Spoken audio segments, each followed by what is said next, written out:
surviving. You're trying to sneak a win, but you want every opportunity that you can.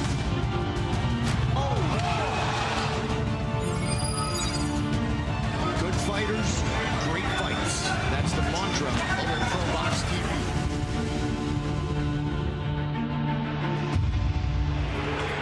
We are ProBox TV, your boxing channel. Tonight, from our world headquarters in Tampa, Florida, it is Wednesday, and that means it is time for another edition of our Wednesday night fights. We don't promote boxers, we promote boxing. Our main event of the evening is scheduled for 10 rounds in the super lightweight division. Born in Guinea, lived in Cuba, started boxing at age 15 in Montreal, Quebec, Canada. Mohamed Soumaoro is back here on ProBox TV. His opponent is 22-year-old Angel Vazquez, 12-0, 6 finishes. And after a year away, he's coming off the biggest win of his professional career and looking to ride that momentum into our main event tonight.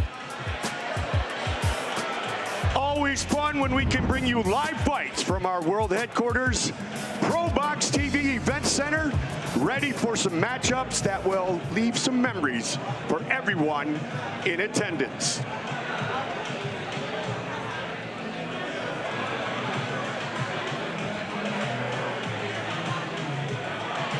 Hi again, everybody. I'm Mike Goldberg. My powerful partners, of course, the former two-time world champion, the Magic Man, Paulie Malignaggi, former world champion, Chris Algieri. Great to be back, and I'm sure that Mohamed Soumaoro is thinking the same thing, Paulie, because you and I called his fight late last year when he defeated 21-year-old Josiah Shirley. What impressed you that night? Well, the thing that impressed me about Soumaoro is that he's a guy who's not intimidated about going to guys' hometowns. You know, he hasn't come up the easy way. Nobody's really taken care of him. He's had to go get fights the way he's had to get them. So, as a matter of fact, he has one loss on his record. He's 12-1, and that was a controversial decision in Nicaragua against a hometown fighter. He came here. We saw him against Josiah Shirley, who was a touted prospect, undefeated, and he took the O.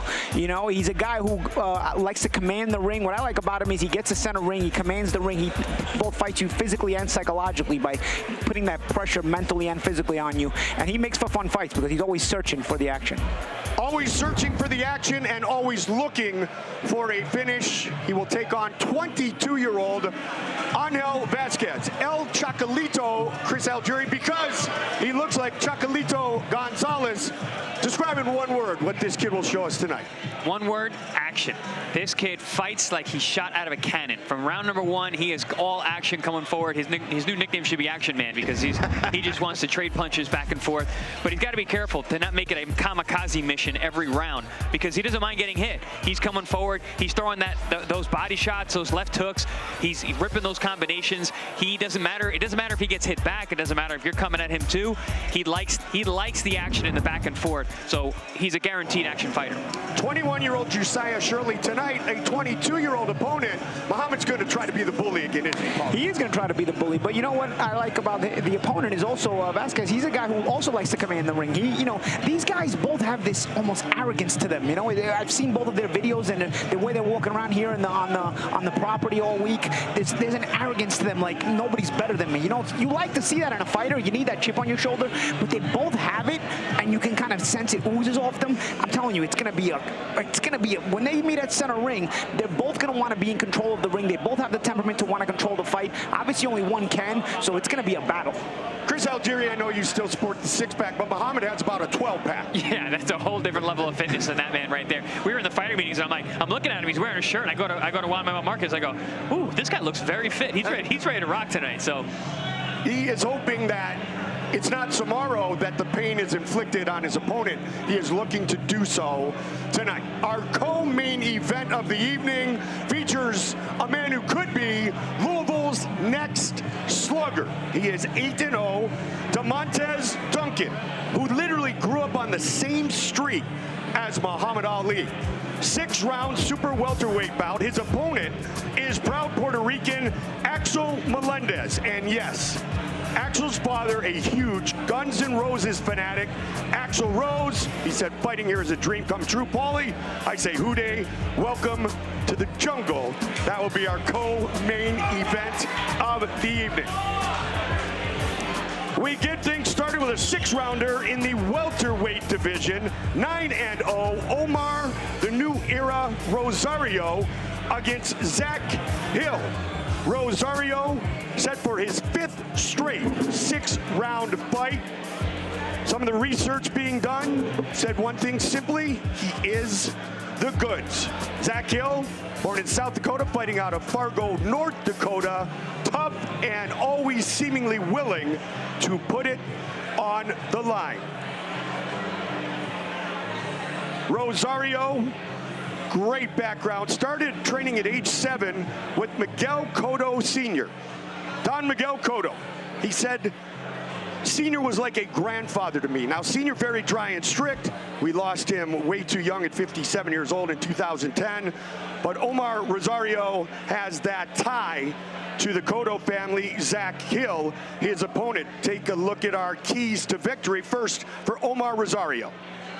Yeah, you know, use the jab. He wants to make sure he's, you know, busy with that jab, keep that distance, and you know, he's got a good jab when he uses it. Time the exaggerated movements. You know, he makes some weird movements. You want to make sure you time those movements so that you can be effective off those movements. And of course, counter the counter. He's fighting a guy who's sharp with the counter punches. He's going to look for counter punches. You can always bait those counter punches out of your opponent and then counter the counters. His opponent is Zach Hill. He is 34 years old, so 9 years the elder of Rosario. Coming off 2 straight victories, looking to make it 3. His keys to victory, Chris. Yeah, Zach Hill definitely not as decorated as Rosario is. A bit of a street fighter type guy, so he's going to have to get rough in there. A couple things that I noticed when I watch his tapes, he needs to be careful about posing on the outside. He tends to make defensive maneuvers for no reason and kind of stays there. It's going to allow opportunities for Rosario to counter there. Also, his best shot, because he's not as sharp or as fast as Rosario, is to cover, catch those, block those shots, and come back with his own big punch. And then lastly, like I said, make it a street fight. Rosario is super clean. He's well schooled. You're going to have to get in there and be a dog. Bring that Fargo toughness to the young man from Puerto Rico. Our tail of the tape for our first fight, live here on this Wednesday on your boxing channel. 25-year-old Rosario against 34-year-old Hill. Rosario 3 inches taller, but the reach is identical. With the official introductions of our first fight of the night, here is Mark Lichtenfeld. Ladies and gentlemen, welcome to the ProboxTV Event Center here in Plant City, Florida, where tonight ProBox Promotions presents an evening of professional boxing. Damas y caballeros, bienvenidos al Centro de Eventos ProboxTV. Esta noche ProBox Promotions presenta una velada de boxeo profesional. Esta pelea está putada a 6 asaltos en el peso welter junior. This bout is scheduled for 6 rounds in the junior welterweight division. Your judges for this contest, Los Jueces, Rodolfo Aguilar, Tito Wilgo, and Tina Griffith. And your referee in charge, El Arbitro Michael De Jesus. Introducing to you first, fighting out of the blue corner, wearing the black trunks, en la esquina azul con pantalones negro, pesando 140 libras, weighing in at 140 pounds, with a record of 3 wins, 3 losses, with 2 wins by knockout, con récord 3 victorias, 3 derrotas, con 2 por la vía del knockout. From Watertown, South Dakota, please welcome Zach Hill. And his opponent fighting out of the red corner, also wearing the black trunks, en la esquina rojo con pantalones negro, pesando 141.8 libras, weighing in at 141.8 pounds, with a record 9 wins, no losses, with 2 wins by knockout. Él está invicto con récord 9 victorias, 0 derrotas, con 2 por la vía del knockout. De Caguas, Puerto Rico, Omar, the new era Rosario.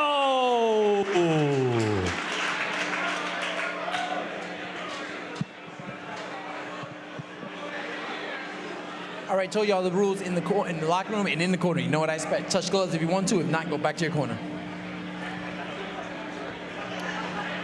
Fight scheduled for 6 rounds.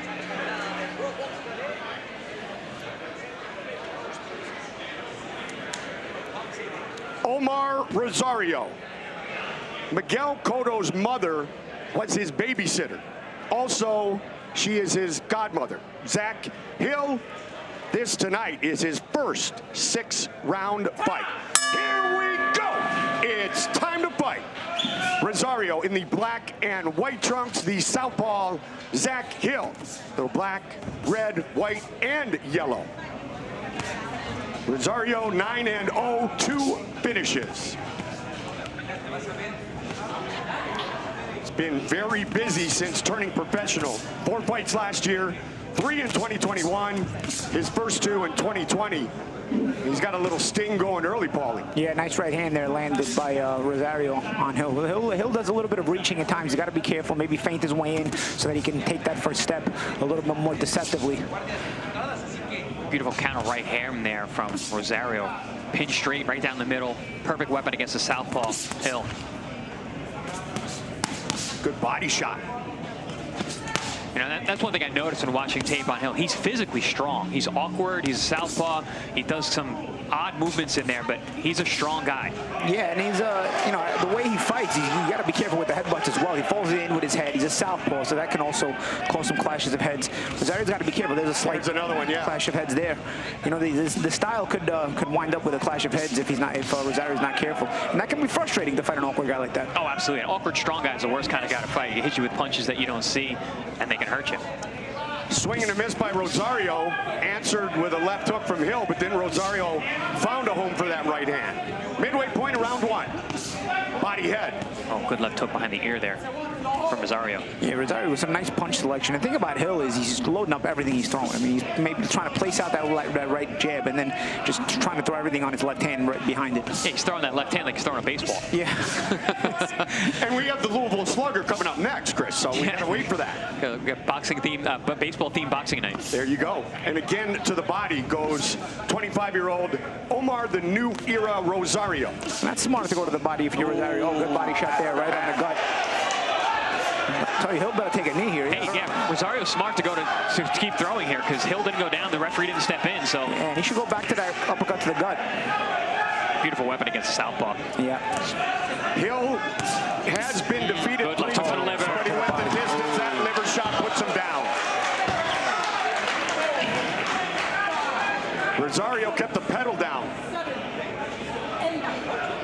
Yeah, it's going to be it. It's all over, just like that. And that's the thing, when you throw every punch hard, you get yourself winded. You know, it's only round 1, but you know, maybe Hill was expecting to go back to the corner to get some oxygen back. He's obviously in shape, but when you throw every single punch you throw hard, you're gonna get yourself winded quick, and then those body shots have more of an effect, and that's, we saw that what happened here. Rosario targeted the body very, very well. Hill loading up everything. Second half of the round, he's a little bit more winded. Those body shots have an effect. And giving credit to Rosario for landing the right hook to the solar plexus first and then coming back with the left hook to liver. That 2 hard shots like that back to back.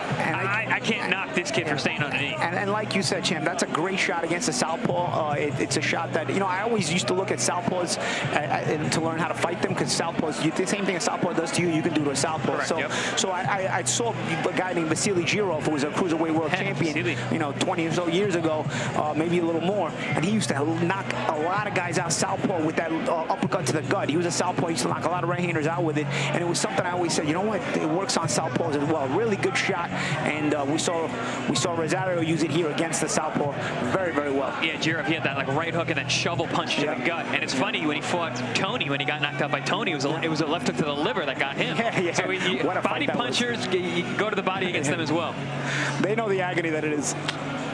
Omar Rosario had his previous 5 fights go the distance. Here, he gets his first finish in 642 days, June of 2021. And you'll see Hill in this replay, he's throwing everything hard. A nice little time counter body shot. That was a good little counter uppercut that sort of, you can see it kind of got Hill's attention. Hill's a little bit hesitant now after taking that counter uppercut to the body. And then right there, a little hook to the body there by Rosario. You see Rosario has kind of noticed now the body shots have bothered Hill. He's not throwing as hard anymore. He's kind of hesitant. And finally, that went up right to the gut, hurts him really, really badly. He doesn't take the knee. He might have been better off to take the knee right here. because then he ends up getting a big assault from Rosario. But credit to Rosario, who stays very composed. Another uppercut to the gut there. I mean, Hill was probably feeling at this point. He wants to throw hard, because that's all he knows how to do. And of course, he throws a hard left hand, misses it, and then takes a hard hook to the body. Bad recipe for him. Oof, good recipe for Rosario. First time that Hill has been stopped as well. And it's not impressive. Yeah, very impressive. And that's the thing. When guys have a good chin, usually you can get them to the body. You know, the guys that are durable, you know, the chin can be durable. Some guys have a better chin than others. But you get to guys like that, the body, you know, if you hit a body shot right, doesn't matter who's taking it. No matter how durable the guy is, they're going down. I've called a number of Omar's fights, and one of the knocks on him was his power and ability to finish. I mean, looks like he's been working on it in the gym. I mean, he finished a guy who's never been stopped. So that's a big win. That's the beautiful thing about body shots. You don't have to be a puncher. You just got to place them. First career, first round finish to make it official, Mark Lichtenfeld.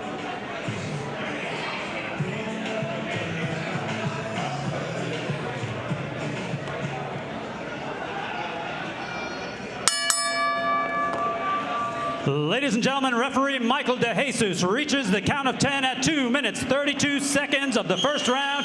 Your winner by knockout, El Ganador por knockout, Omar, the new era, Rosario.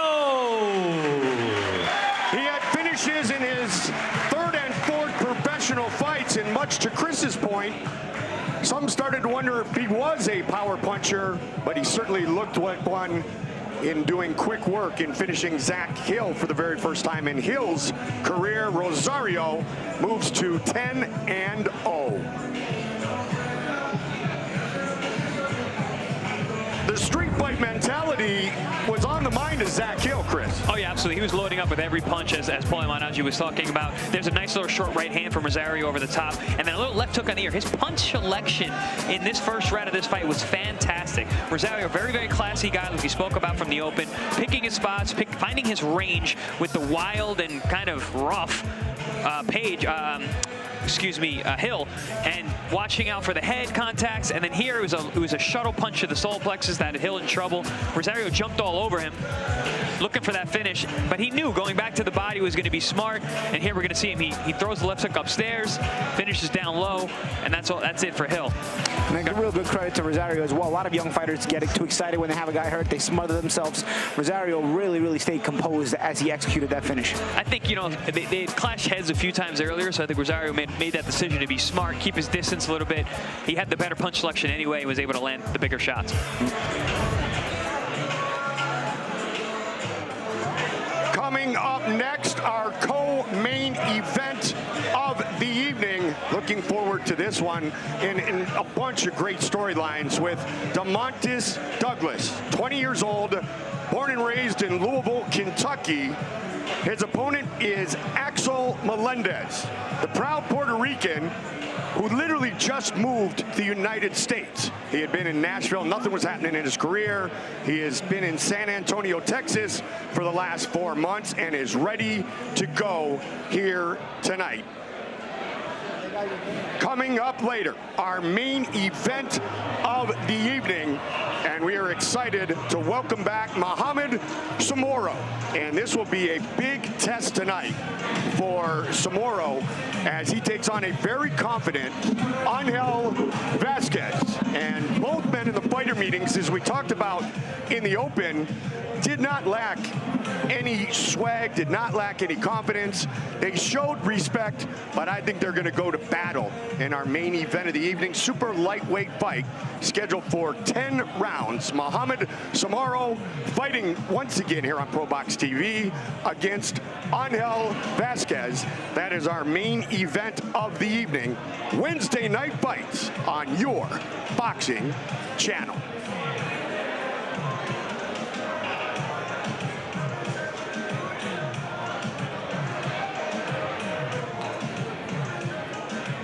Lots going on here on ProBox TV. We're bringing out our news, bringing out our talk shows. Chris and Paulie, they like each other. But once in a while, there's some verbal sparring that turns into heavy verbal sparring. Would that be fair? Yeah, I mean, sometimes on these shows, we agree on a lot of things, but we also take time to disagree on certain things. But also, we also step in the ring and we do keys to victory for each other's fighters. We put gloves on. So even some of that verbal stuff turns into physical stuff. You know, the problem is, Paulie, you never speak your mind, bro. Oh, yeah, I've been told I need to do that a little more. So I'm working on it. I'm trying to come out of my shell. Never one to be lost for words. Paulie Malignaggi, the Magic Man. That is very, very true. So April 1st, check it out. We will launch everything. Lots of new platforms, daily news, talk shows. The pros give tips to the young future stars here on ProBox TV, and we cannot wait. And man, are we excited for this Saturday from the AO Arena in Manchester, England, a boxer production that we get to cover here in North America. Lawrence Okolie against David Light for the WBO Cruiserweight title fight. 6'5" Brit Okolie, 18-0 with 14 knockouts. And of course, Paulie, David the Great White Light earned this world title shot with his win right here on ProBox TV over Brandon Glenn. Yeah. Came into the jungle. Yes, he did. To kind of preview our next fight with Axel Melendez. You know, David Light came to the jungle, to the house of Brandon Glanton, and got a razor-thin decision to set up this title fight. It was an eliminator, and it was the winner was going to get this title shot, and here he is against Lawrence Okolie, a very, very good cruiserweight champion. I mean, for me, Okolie has a lot of good qualities. Very big, awkward, and a very, very good puncher. So I'm looking forward to this fight here on ProBox TV this Saturday night, this Saturday afternoon by American time. Exactly. We will have the big Fraser Clark, 6'6", 2020 Olympic bronze medalist against former world title contender Romania's Bogdan Dinu as well. That comes your way this Saturday as we come together with Boxer in the UK. And then on April 5th, we are right back here with another night of fights from Mexico City in association with our founding partner, the Hall of Famer, Juan Manuel Marquez, in the main event. Once beaten welterweight Carlos Sanchez will face undefeated Alexander Duran of Panama City, Panama, in a 10-round bout. Sanchez is out to prove that he belongs at the top of the division and is eager to show his loss was an anomaly. Duran will voyage to Mexico for the first time in his career to get a career-defining win that will move him up the world rankings. In the co-feature, Brandon Reyes of Mexico City will face crosstown rival Abraham Arreola to decide who is the best emerging bantamweight coming out of the venue in which the fights will be broadcast from. Join us for all the action Wednesday, April 5th, right here on ProBox TV. So yes, we are turning it up all the Wednesday nights. Are ones you want to check out. Every other Wednesday night, we have fights for you. And we have good fights for you. And then you add the talk shows. You add, obviously, the daily news. Everything boxing is right here. There's no reason to surf around the planet anymore. ProBox TV is your boxing channel. Long overdue, Paulie, to bring coverage like we are bringing to the world here on ProBox TV. Oh, yeah. You know, every other sport kind of has their own home channel. You have the golf channel, you have the tennis channel, you have NHL Network, you have NBA Network, you know, the NBA TV. And here, you know, at ProBox TV, we are striving to make this your boxing channel. We're going to give you guys everything boxing. You know, big fight guides, big fight previews, you know, live events like tonight that we have here, and so on and so forth. We're going to get in the ring, like the champ Chris just said, and, you know, go discuss in detail the tactics of certain big fights that we're going to be discussing on Big Fight Guide and Big Fight Preview. And, of course, you know, we hope that you guys tune in and we give you guys everything you're looking for as boxing fans. The Hall of Famer, Juan Manuel Marquez, one of our founding partners, along with the Magic Man, Paulie Malignaggi with Claudia Trejos on the Spanish side, and of course, Chris and Paulie, Brooklyn and Long Island, will verbally spar on a frequent occasion. And remember, it's $1.99 a month only if you want no advertisements, and it's free on YouTube with advertisements. So very affordable. And Facebook. Yeah, and Facebook. So very affordable. Boxing is priced right here at ProBox TV. I say kill the ads. Kill the ads. Get the app. Make it happen right now as we get set for this matchup in the super welterweight division. Demontaze Douglas. He is trained by his legal guardian, Nicholas Perez. Started training him at age 11. Juicy is his nickname. He told us because he had chubby cheeks as a kid.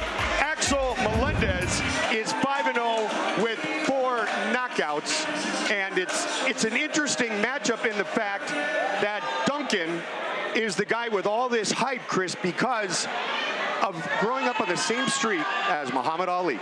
Yeah, I mean, apparently in Louisville, he is the talk of the town. Yes. I mean, they haven't had a lot of stars recently.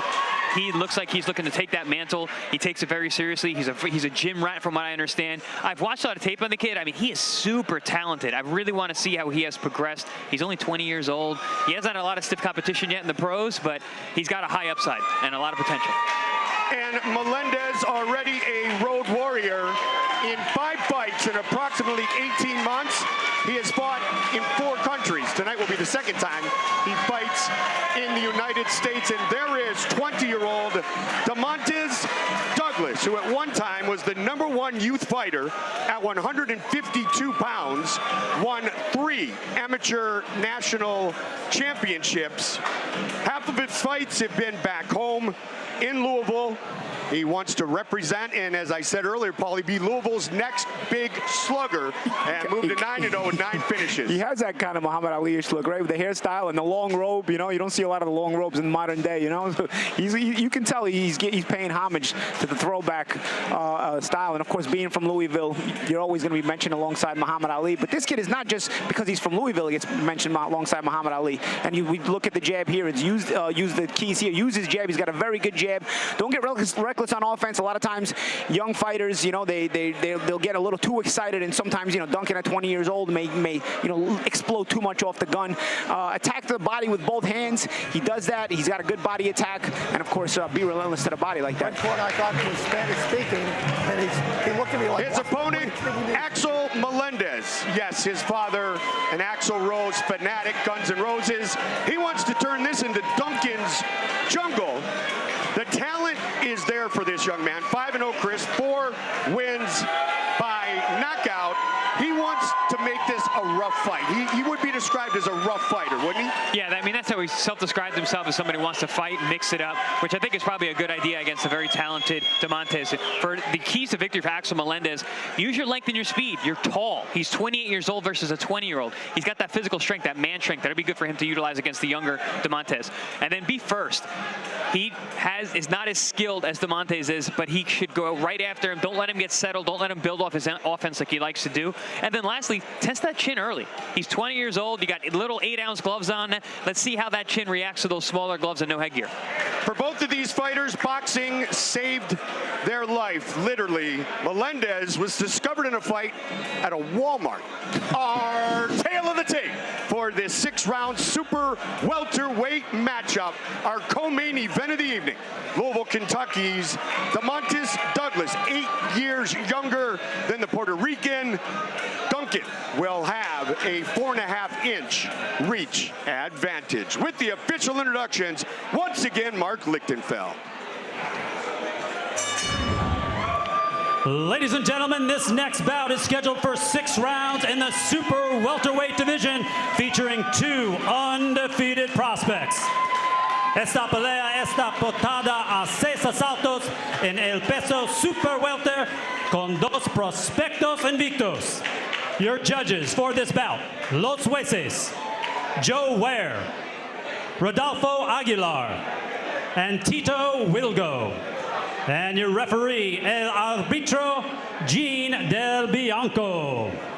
Introducing to you first, fighting out of the blue corner, wearing the black with gold, en la esquina azul con pantalones negro y dorado, pesando 148.4 libras, weighing in at 148.4 pounds, with a record of 5 wins, no losses, with 4 wins by knockout, con récord 5 victorias, 0 derrotas, con 4 por la vía del knockout, de Ceiba, Puerto Rico, Axel, the Homo sapien Melendez.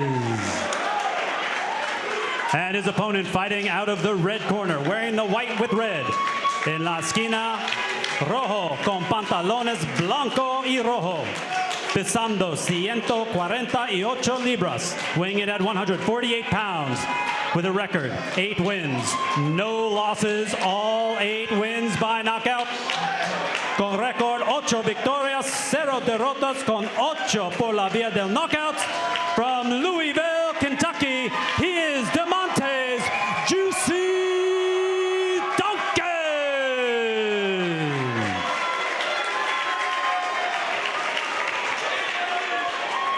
Buenos noches. Good evening. Okay.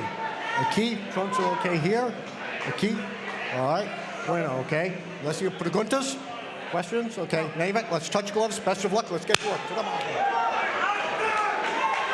Demontaze Duncan, 8-0. His opponent, Axel Melendez, 5-0. Fight scheduled for 6 rounds.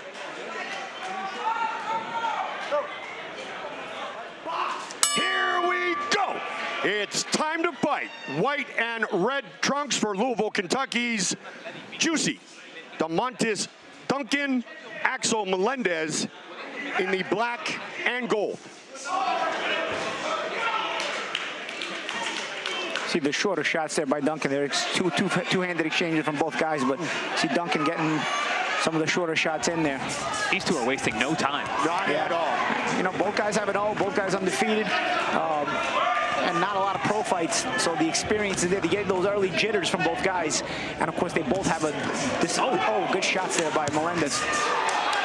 Really good right hands there from Melendez. Both guys come with a desire to win when they come undefeated like this, especially when when you're trying to still put a stamp on your career. Nice shot there. He's hurt. He's hurt. He's hurt. He's hurt.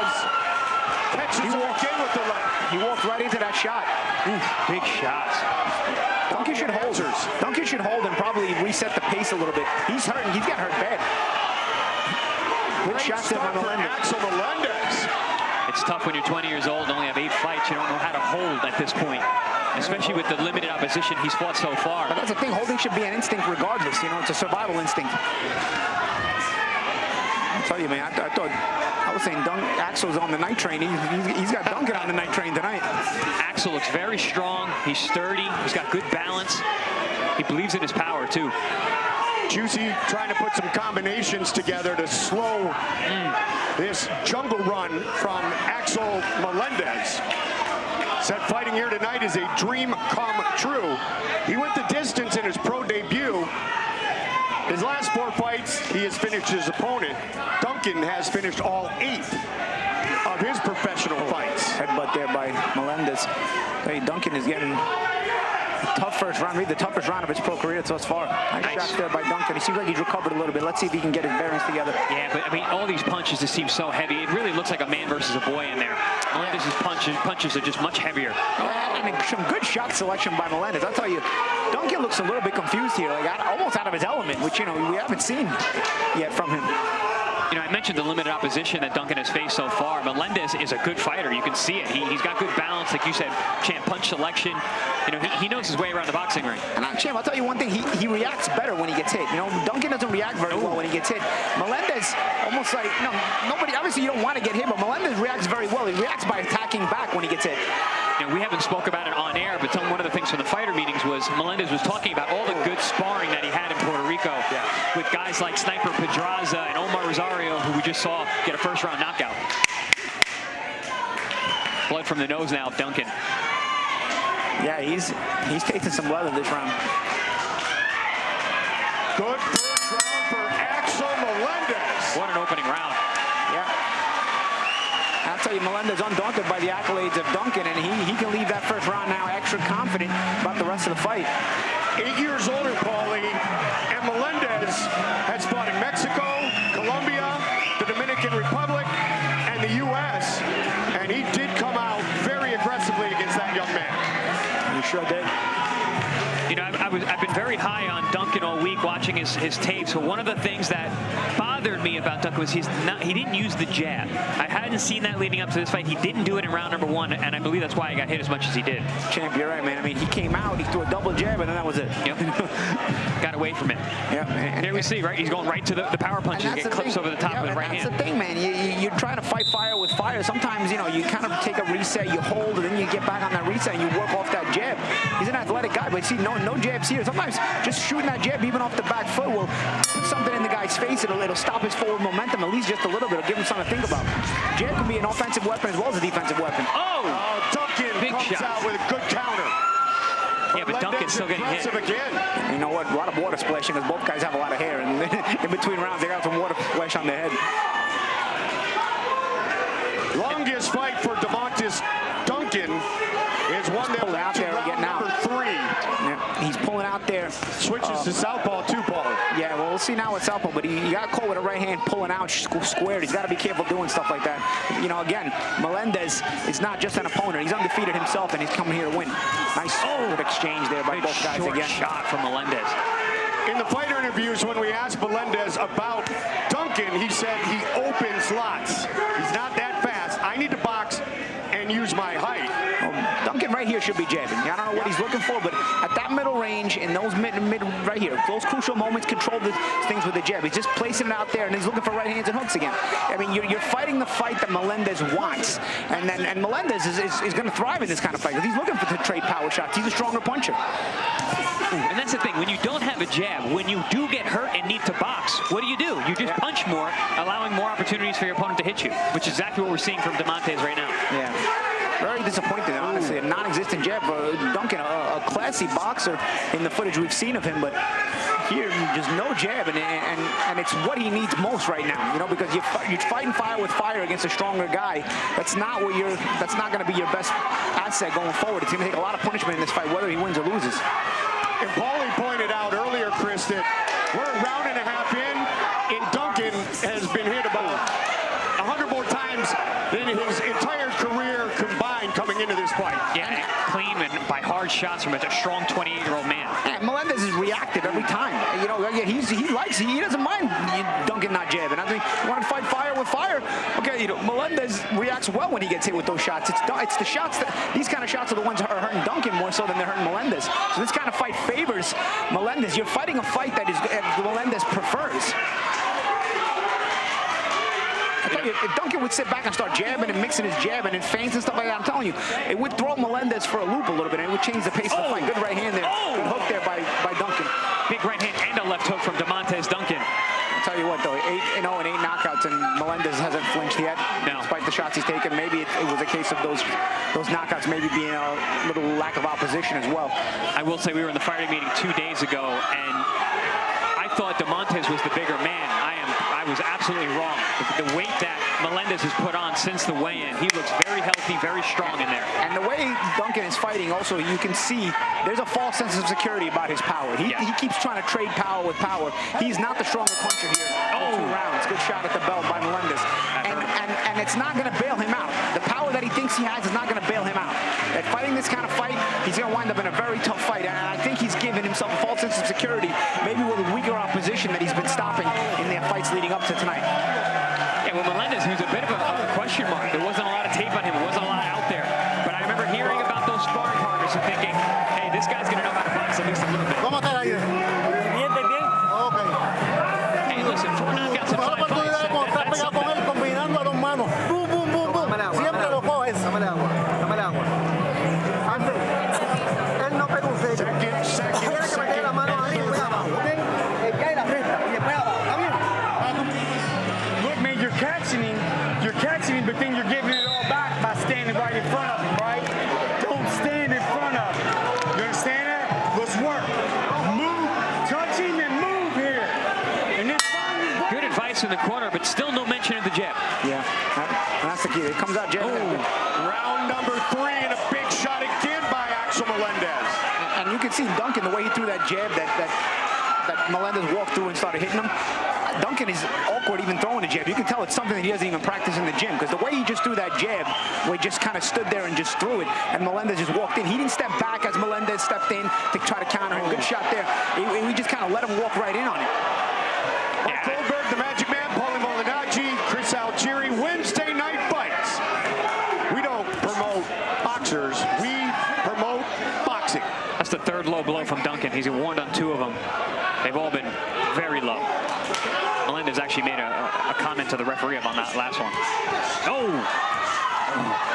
Again, he's too much inside the fire. His trainer wants him to touch and go, but honestly, the more of a pace this fight takes on, it's going to be much more difficult to touch and go because you just get tired, which is, again, why he should be working off that jab. But if he doesn't know how to work off that jab, then we're just talking in the wind here. Yeah, we're beating the drums here, but I think you're absolutely right, Paulie, what you said last round about Demontaze having a unrealistic view of his own power. He thinks it's going to bail him out, and it is not.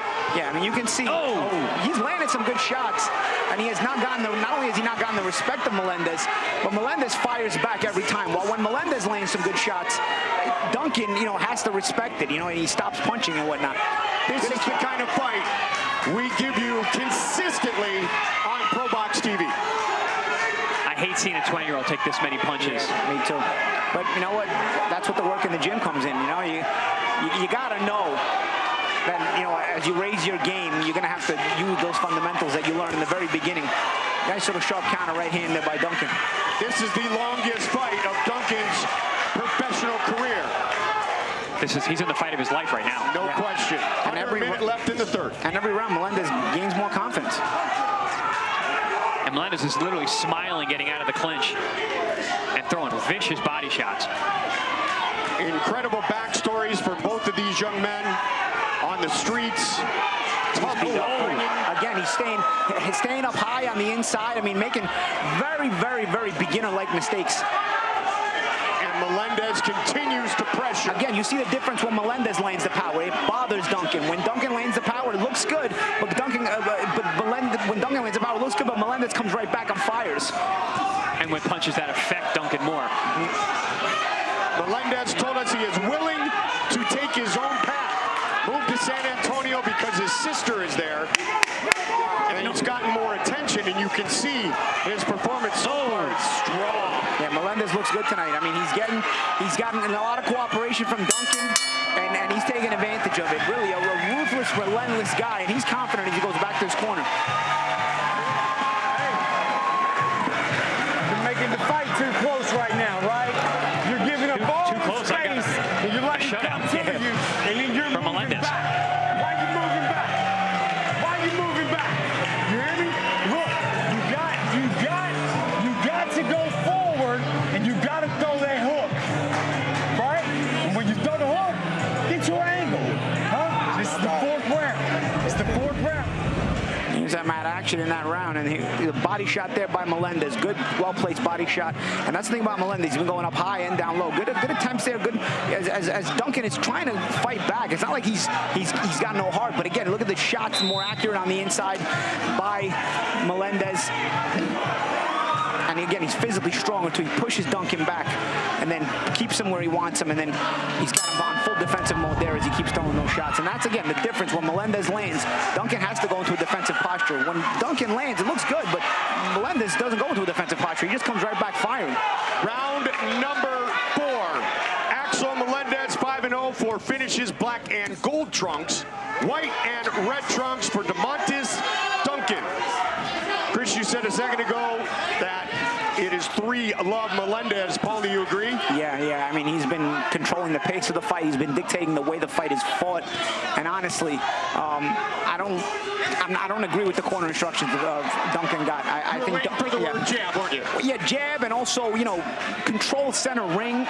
Use your legs and work off your legs. But maybe they just don't work on that in the gym, so you can't give a guy instructions on things that you don't work on in the gym. That's the only thing. Because now, you're trying to fight a stronger guy. You're trying to push back a stronger guy. Sometimes you've just got to understand you're not always going to be the stronger guy, and that's why you practice your boxing fundamentals in the gym, so that when you're not the stronger guy, and I tell you, I made a living out of it, you come up with other deceptions and other methods to win, because at the end of the day, it's just called boxing, and Duncan has the talent to box. He's just a good body shot there by Duncan, actually. It pushed back Melendez a little bit.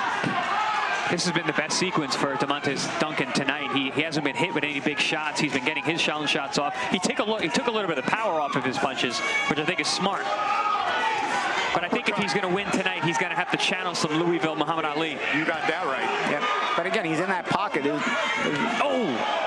body shot there. Froze there. Took that shot. Pivot. As we talked about, he's a big deal back home. Well, he ain't home right now. No, he is not. But again, he'd rather be in a fight of attrition, and I just don't think a kid with the talent, a good uppercut there. But again, Melendez answers right back. I don't think a kid with this kind of talent at 20 years old should be fighting in wars of attrition, if he in fact has the kind of talent we were discussing. As I mentioned earlier, Axel Melendez told us in the fighter meetings he was discovered in a fight at a Walmart in Puerto Rico. Boxing saved his life. Duncan lost his mom at age 5.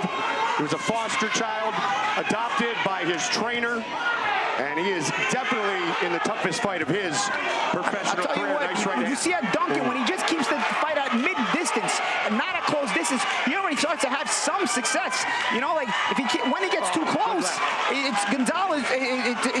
It's Melendez who's having the success at that close range. If Duncan could just understand it's a matter of distance, middle and long range, he would probably have more success. He could turn things around, but Melendez is undaunted, and now he's more and more confident as he wants to be at close, because when he's close, he can do things like this. Yeah, but Paulie, if you don't have a jab, you do not have a long-range game. Yeah. He only has a mid and inside game because he's not jabbing. Yeah. He's having success in the mid-range. The inside, he's been getting out muscle. That was his best round thus far. Yeah, and Melendez just didn't do as much. Yeah, and Melendez could just keep pushing, knowing that he can get to that close range without having to worry about a jab and having to worry about anything coming on the back on the way in. It's an even fight right now. You understand what I'm telling you? But he's backing up, and you're looking better and better. Look, you got to pick your hand speed up. You got to keep moving your head. When you step off, he's missing. You're countering with a right hand. It looks good, but you got to put the left hook with the right hand. Finish with the hook, right? Dig the hook to the body. I want it here, and then I want it on his chin. Right hand, left hand. Double the hook as well, right? He's coming. Here we see some of that middle distance range work from Demontaze. Duncan had a much better round this round. Still got hit with some big shots, but was able to control the action much more. It was either because Melendez was a little gassed or Demontaze found something in that middle distance round. But in either case, I actually gave that round to Duncan, the first of the fight for me. They meet center ring immediately here in round number 5. This now officially the longest fight of Melendez's professional career as well. Went the full 4 in his professional debut. I always tell young fighters, cut your hair. It looks so much more dramatic when you get hit with these shots and your hair poofs all over the place and the water and sweat sprays. Champ, I concur, but I don't listen. Yeah, but you had some good hair, Paulie. Duncan trying to go to the body. Good work here from Duncan. This fight here has a similar storyline to our main event, and that is a man against a young man, 28 against 20. Mohamed Soumaoro defeated 21-year-old Josiah Shirley. Tonight fights 22-year-old Vazquez in our main event of the evening. And both fighters, Melendez and Soumaoro, both fitness trainers. A little outside of the ring knowledge. Yes, indeed. In fact, that's how he made some money, guys, when he first moved to San Antonio, by using his skills as a personal trainer. Again, that lazy jab, and we want to see the jab from Duncan, but it's like a lazy jab. It's almost like it just hasn't been practiced enough, you know? He also doesn't have the legs to go with the jab, because you got to measure your jab according to your legs. You got to adjust your distance, and the way you use your jab, know how to step in and step out with it. I'll tell you this, Melendez did not learn how to cut those angles at Walmart. He has boxing in him for sure. Oh, and those combinations too. Duncan tries to answer back, but nothing doesn't get through cleanly. Nice right hand there by Duncan. I tell you, it's not for lack of heart on the part of Duncan, that's for sure. No, he's definitely got grit. He started this fight terribly, getting hit with some really big shots. Definitely looked like he was out of his element, but he's found his range and his confidence here. Good little short hook by Duncan on the inside. Beautiful right hand from Duncan. Melendez continues to apply pressure, though. Oh, body head. Answered by Duncan from the southpaw stance. Big shot. Combination. And then, you know, the problem is Melendez just lands more cleanly. They're more eye-catching. Again, it's the kind of fight you're fighting. You can have some success, and Duncan has had some success in this kind of fight, but it's the kind of fight you're fighting.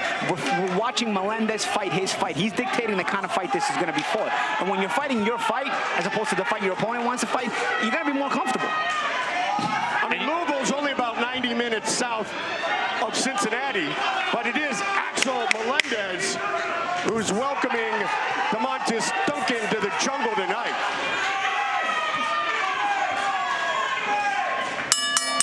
Busy at the end of round 5. And you're the difference in the punches. It looks like Melendez's punches are more pro. He hits with the knuckles. They've got a little different oomph to them than Demontaze. Yeah, and the reactions, you know, you see you get a more profound reaction when Duncan is getting hit than when Melendez gets hit. Although you can start to see the fatigue now on both guys. Both guys are getting a little bit arm weary. Chris, who'd you give round 5 to? I gave it very closely to Demontaze. I thought he controlled more of the pace of the round. He got hit with some big pieces, got pieced up at the end of the round with some big shots, but I had him winning majority of the round with that mid-range work. So 3-2, Paulie? I gave it to Melendez. I thought he landed a better punches. Gotta have a big fucking round. Let's go, man. All right, Let's go. You gotta go forward. You gotta let James go, and let's go get it. Come on. Let's go, unless, of course, we have a draw. You're just watching the fight be fought in the way Melendez prefers it. It's hard to you know, see the discomfort of Duncan and give him the rounds. And Chris, Melendez said, and I quote, "I'm a rough fighter," and that's exactly what he's doing. Sure as hell is. I mean, he came out in round number 1. He's enjoying these inside works. He's going back and forth. You know, he looks very comfortable in there. He looks very physically strong. He looks fit. Much more comfort. Comfortability is really the difference here. Melendez looks very comfortable in these exchanges. White and red trunks for 8-0 Demontaze Duncan. Black and gold for the Puerto Rican Axel Melendez. Again, short right hand there by Melendez. I guess this is going to be the kind of fight. If Duncan is going to be the winner tonight, a good shot there again by Melendez. If Duncan is going to win this fight, he's going to have to know how to win a rough fight. And right now, Melendez is the one looking to break and create more space to fight. Yeah, the body language is definitely favoring Melendez right now. Melendez moved from Puerto Rico to Nashville, Tennessee. Had some promoters who said, "Hey, we've got some spots for you." He told us he kind of sat around and nobody did anything for him. Moved to San Antonio, where his sister lives. And man, 4 months in San Antonio and all those years in Puerto Rico, Melendez looks good. Still throwing hard in the last round, too, is Melendez. He's definitely in shape. He's winging big, hard shots, coming forward. Has not taken a step back this round. Yeah, but Antonio's a good boxing hotbed. A lot of fighters there. Yes. Good shot there. Hard, short right hand over the top. Rodriguez is from there, right? Yep. Jesse James Lehow was from there. I know he has a gym out there. Jesse James. Good combination there by Duncan. Melendez told us he likes to be a combination of Muhammad Ali, Floyd Mayweather, and Mike Tyson. And he's fighting the kid who grew up on the same street as Muhammad Ali. Yeah, but you shouldn't be fighting these kind of wars this early in your career. You got to be smarter and better than this.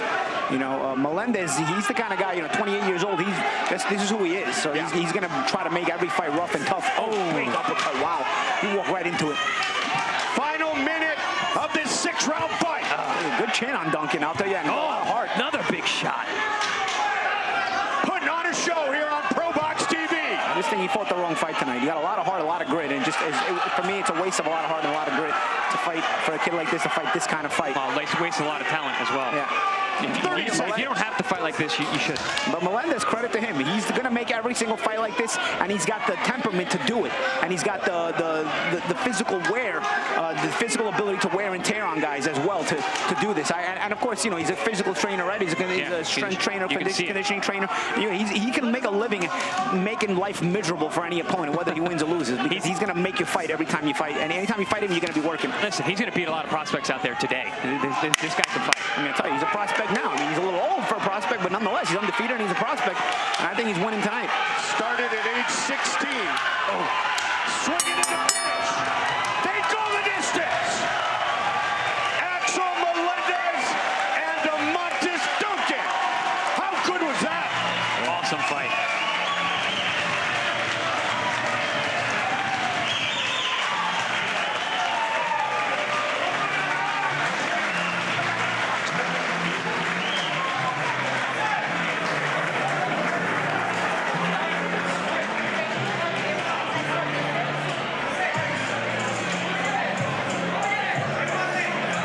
His brother Demetrius in his corner as well, also adopted by their trainer Nicholas Perez.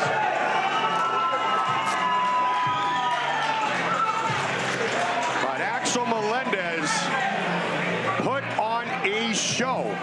Said it was a dream come true to fight here, and the proud Puerto Rican taking advantage of this huge Wednesday night opportunity.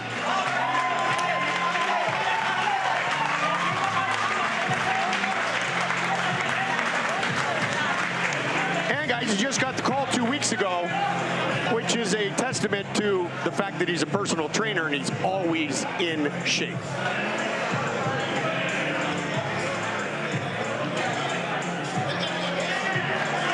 And he's got discipline too. He said when he got the call, he was 160 pounds, and he had to sweat down to get himself into shape, and he did it.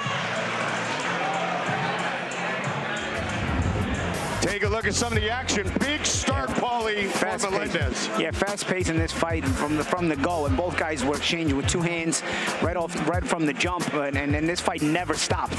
They fought like this the entire time. Yeah, they got a bit arm weary, but the entire time Melendez was chasing the fight. He hurt Duncan badly here early in the fight. Credit to Duncan. That's another thing we got to give credit to Duncan. We talk about his grit and his heart and his chin, but you know, he came back from being hurt early in the fight as well, and continued in a very tough physical fight the entire way and lasted the distance.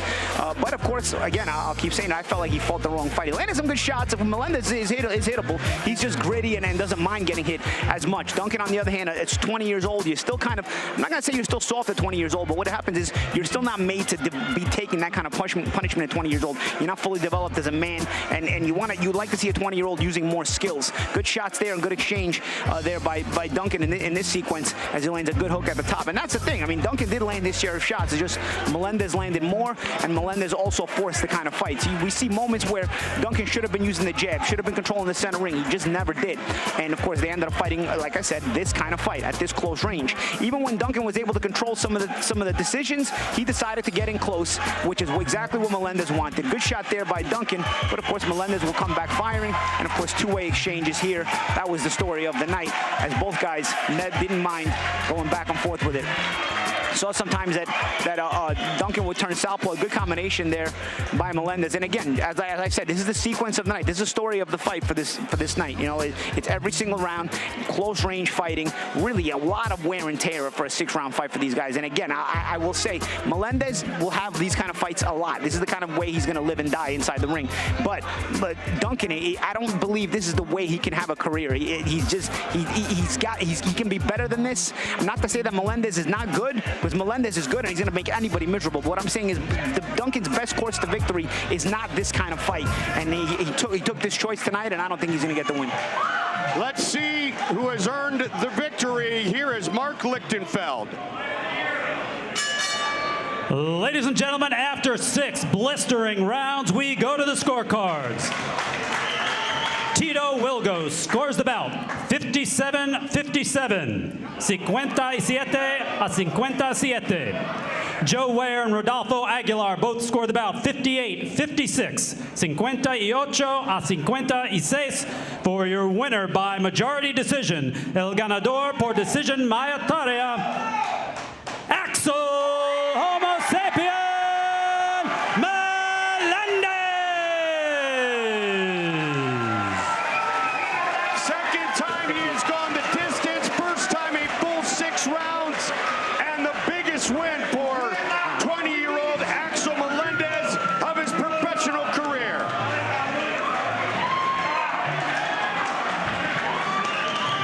Good action again is what we deliver at ProBox. The A-side and the other A-side, Paulie. Yeah, good action. The purple corner versus the purple corner. I like that. And I like the respect that both guys are showing in center ring now. They entertained, I'll tell you what. We love to give it to you. but they are the ones that decide how much entertainment will be given. And inside the ring, these two guys tonight entertained like hell. Yeah, they both gave it their all. They both were in there to win. They both didn't want to let their O go. I mean, non-stop action. Both guys are in great shape, too. I mean, the output from both of them, the volume punching back and forth. No letting down from either man. Very, very impressed with both guys. Excellent action throughout.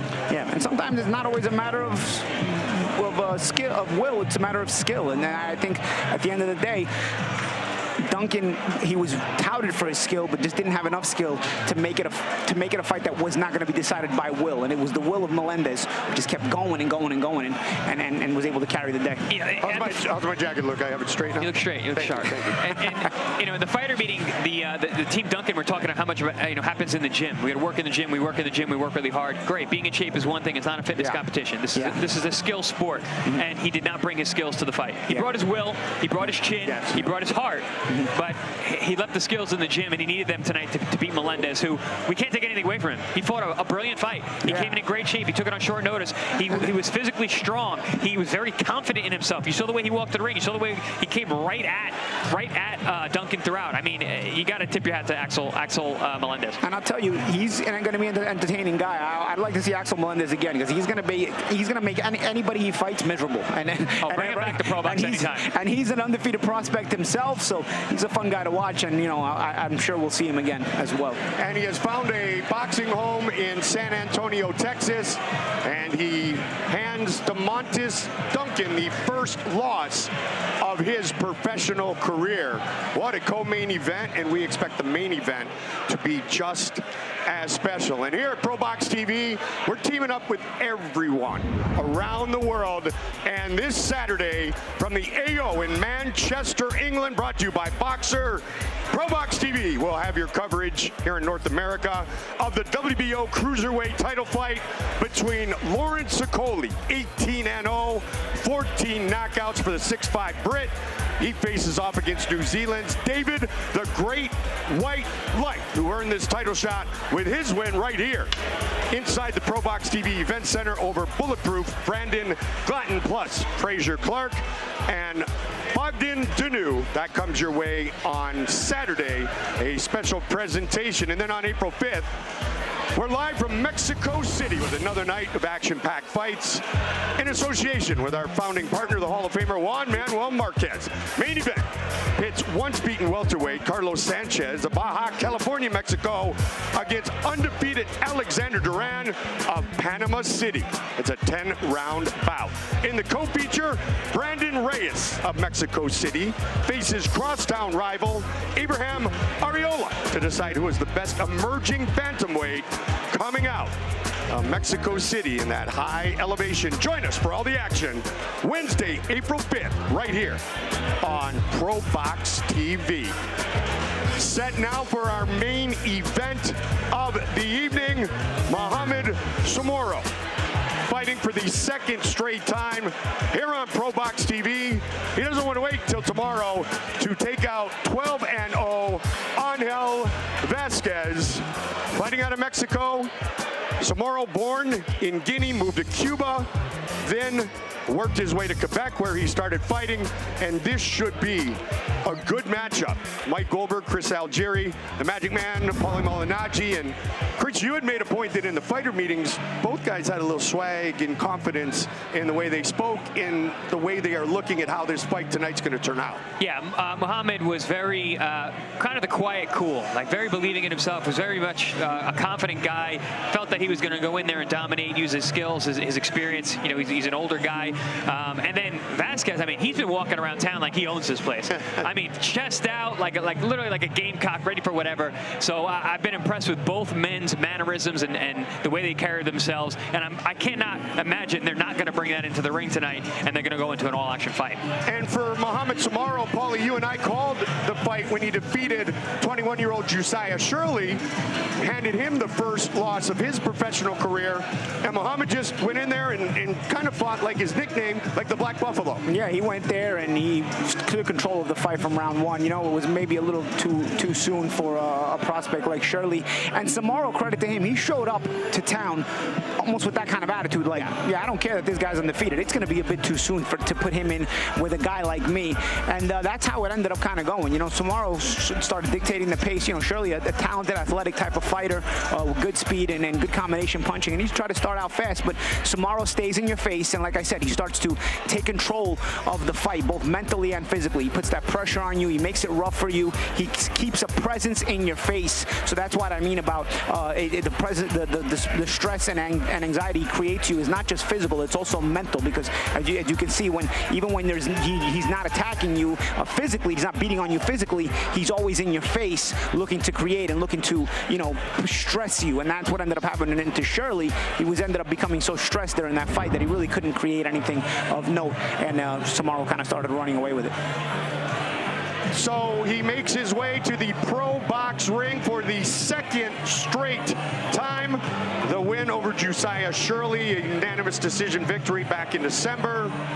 30-year-old Mohamed Soumaoro. Interesting upbringing. His parents worked as diplomats in Cuba for 14 years. Soumaoro did not start boxing until he moved to the suburbs of Montreal, Quebec, Canada in 2018. Inactive for 2 years, bounced back with 2 victories, looking for his second straight win here on ProBox TV. Keys to victory for the Black Buffalo.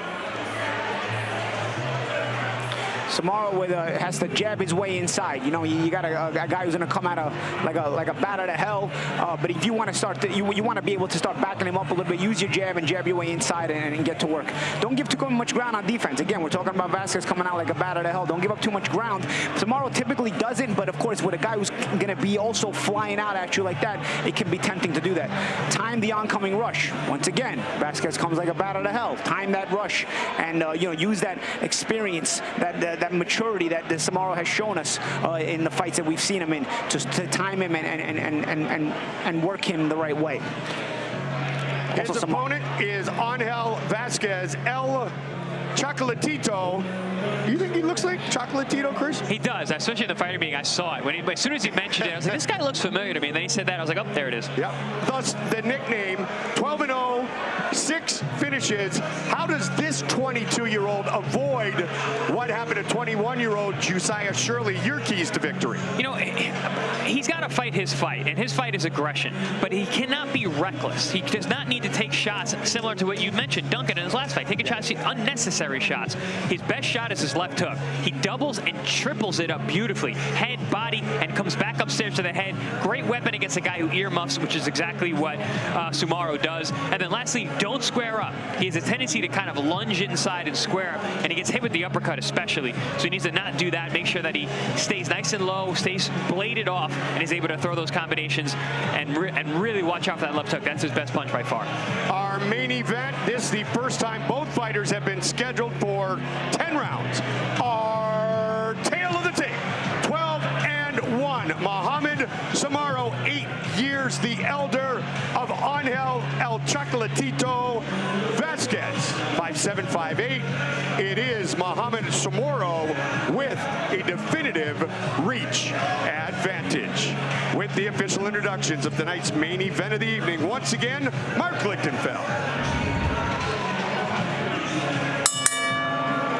All right, ladies and gentlemen, this is your main event of the evening. 10 rounds of boxing in the super lightweight division. Este es el evento principal. Pelea potada a 10 asaltos en peso super ligero. Your judges for this contest, Los Jueces, Tina Griffith, Joe Ware, and Rodolfo Aguilar. And your referee in charge, El Arbitro, Michael De Jesus.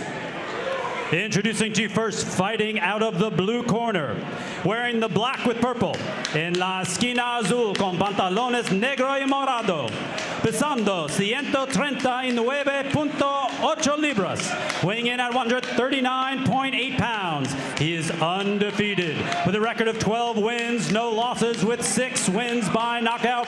Él está invicto con récord 12 victorias, 0 derrotas, con 6 por la vía del knockout.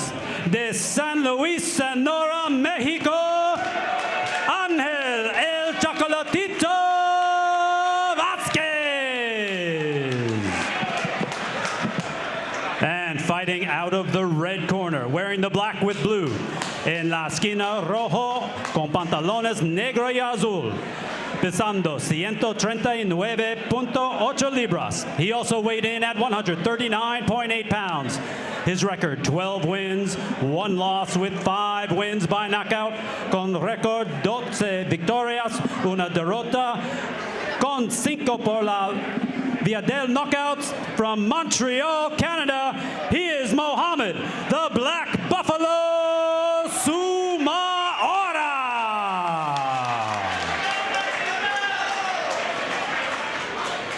Rules were told to you in the locker room and in the corner. You know what I expect. Touch gloves if you want to. If not, go back to your corner.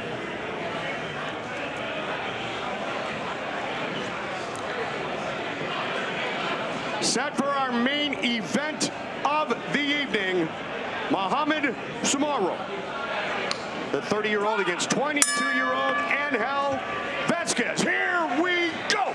It's time to fight. Black and blue trunks for the man fighting out of Montreal, Quebec, Canada. Angel Vazquez fighting out of Mexico. This is his 2nd straight fight outside of his home country. Nice combination there by Soumaoro. Whoa, what's that there? He was wobbly from, like, I don't know if he clashed heads. Good shot there. Yeah, his legs are gone.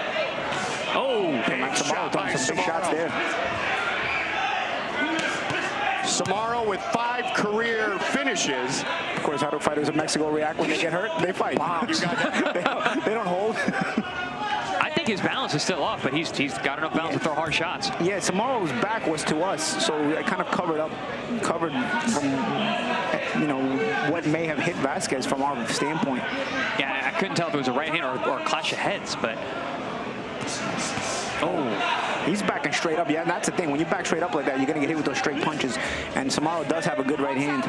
A lot of times when guys are either hurt or they're tired, they'll lean against the ropes because they don't have to use their legs as much. And I'm not seeing good balance here from Vazquez at all. Yeah, this is a good round here for Soumaoro so far. He came out and took right control of this fight. Nice sharp counters there as well.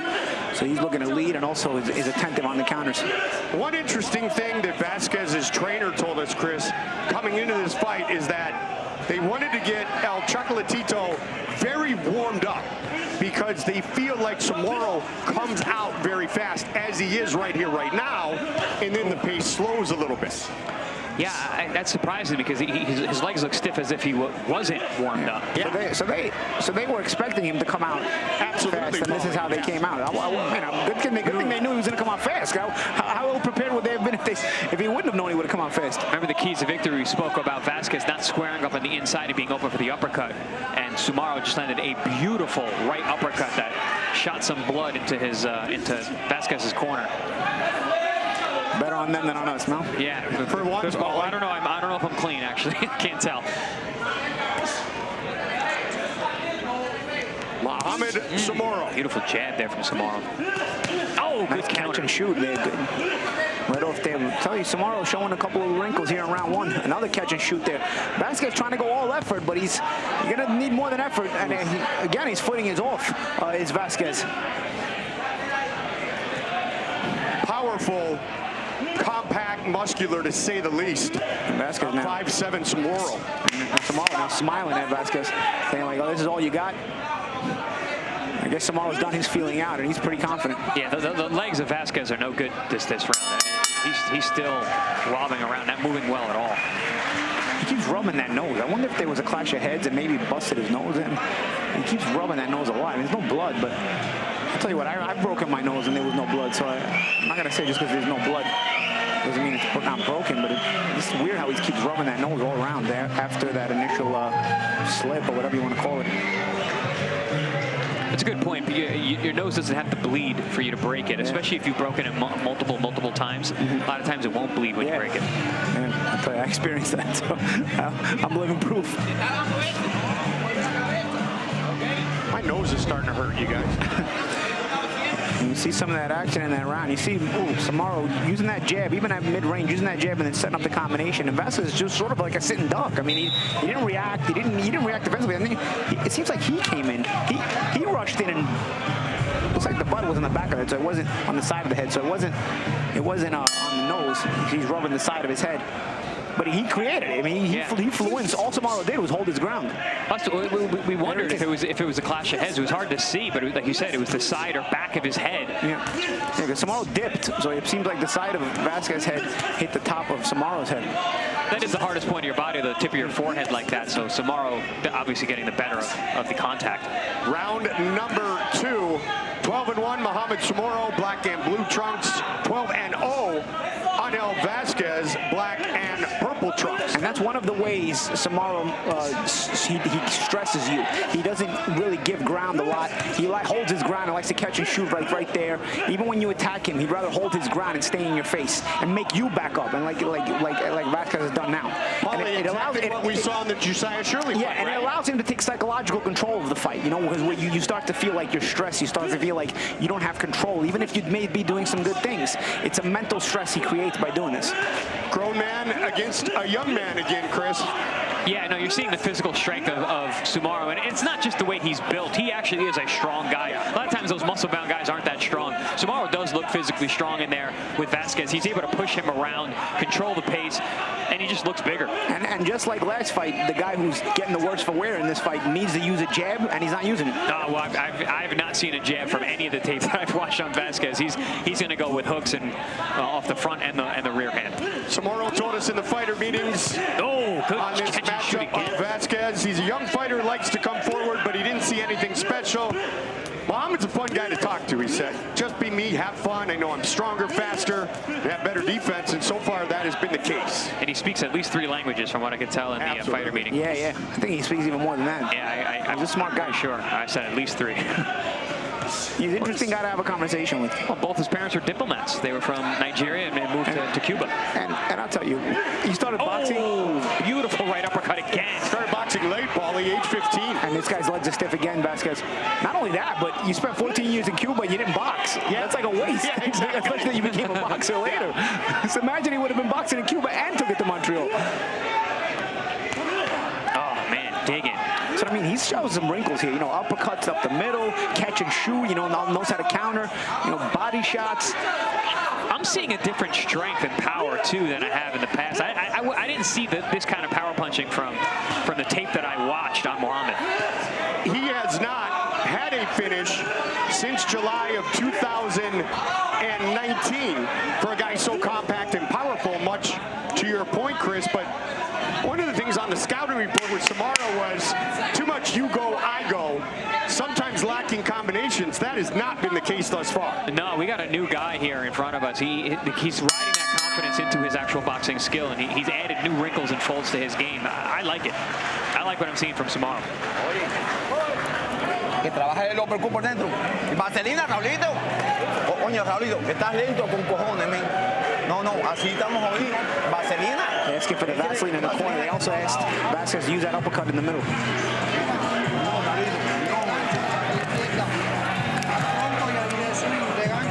Oye, que trabaja más el uppercut de izquierda abajo.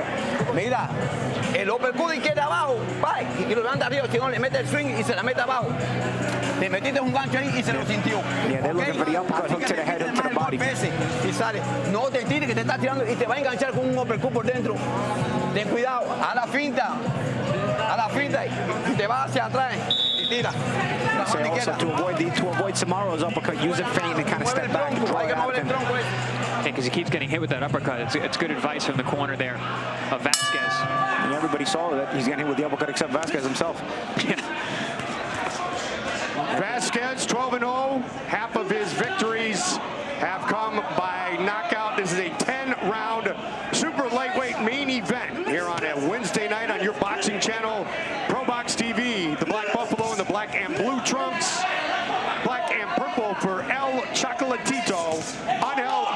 Mike Goldberg, our powerful partners, my powerful partners again tonight, former two-time world champion, the Magic Man, Paulie Malignaggi, former world champion, Chris Algieri. Great to be with you from our world headquarters in Tampa, Florida. Round 3. Vazquez acting like he's got a heavy bag in front of him, the way that he's loading up and ripping shots to the head and body. He throws everything with bad intentions. Oh, he's not getting the same amount of mustard. He's also not creating that proper spacing to get. And only one guy knows how to transition defense to offense, and that is Soumaoro. You know, Vazquez does what I like to call your turn, my turn, where he throws, and then when you're throwing, he stops throwing. You know, and Soumaoro knows how to transition like water, where he can initiate, but he can also take your own offense and use it against you by catching and shooting. Which, Paulie, we had alluded to it earlier. In the past, Soumaoro was a little guilty of you go, I go, your turn, my turn. And again, to stress it again, not tonight. Yep. You know, very good transitions. Well, the difference is one guy is blocking, or at least partially blocking the shots, and then everything that's landing on Vazquez is completely clean. And also, Soumaoro giving different looks, even on the inside. You know, dipping down, angling off. You know, Vazquez is the same look on the inside, the same wide shots. And it seems like he's just trying to give the effort while Soumaoro is actually thinking. And so as they're laying in there, Soumaoro's figuring things out. And he's figuring the angle he needs to use, and then the way he needs to counter, and even the way he needs to initiate. Another big uppercut. And how did he create that space? And again and again. He creates that space with a left. Little forearm for the left arm, create the space, and then use the uppercut. Now he uses the hook there. You see that he's thinking in there.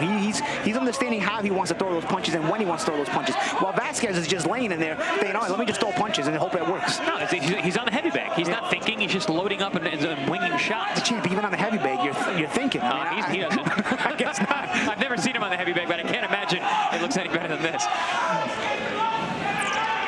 Some blood on the yellow hair of Soumaoro now. Vazquez showed southpaw for just a moment. Final 30 seconds. Again, looking to time with that uppercut, and partially landed it. Vazquez just looks lost. Soumaoro has landed about 97% of the uppercuts he's thrown. Yeah, Soumaoro with that nice uppercut. Sorry, did I say Vazquez? But it was Soumaoro who threw the uppercut. I think Soumaoro might have been reading my keys to victory prior to the fight. I'll tell you, if Vazquez goes the distance, he's going to get beat up tonight. You know, Paulie, a lot of fighters will come to me before their bouts and say, what are Chris Algieri's keys to victory? Because he's really smart and I want to have success. And then Soumaoro's using He must have to be on my text chain or something. Commence à laisser partir les deuxièmes attaques, all right? Tu rends ta job difficile, rester là. Oui, on le cause, mais on rend ça plus difficile, OK? À chaque fois que tu y vas là, tu landes, OK? Papito, tu es capable de faire tes rounds comme ça. Tes jambes commencent à revenir, là, all right? Don't forget your conditioning, you have much more. Tu le casses, rely on it. Quand il sort... So here we see those combinations from Soumaoro. He's picking those shots beautifully, like you mentioned, Paulie. He's in the pocket, but he's catching and shooting. He catches on the elbow, comes up with the right hand, doubles it, goes uppercut and right hook around the outside. I mean, I would love to see what his punch percentage is on the inside here, because he is not missing. Precision with counters and combinations. And when all those uppercuts he's throwing, I mean, you would think that Vazquez on the inside, if you think Vazquez would start the time with a left hook, because Soumaoro's throwing a lot of right-handed uppercuts. Come to a certain point where, you know, you start to maybe put your right glove right by your chin and then use the left hand to throw the hook when the uppercut comes. Oof. And back comes Vazquez, ripping shots. And this is why we thought this could be a fun fight to watch, because Vazquez answers aggression with aggression. Yeah, but not throwing one at a time. It's Soumaoro who's thinking in there, giving different angles, even using that jab a lot to back up Vazquez, timing him there. Well, that's why they call it effective aggression, right, Paul? Exactly. Not a lot of effectiveness from Vazquez, even if he's being aggressive. Catch and shoot. I mean, how many times is he going to take that same counter with that catch and shoot without realizing that he needs to stay a little lower when he throws that right hand, at least? I love that stab jab that Soumaoro just stuck to the belly of Vazquez, put him into the ropes.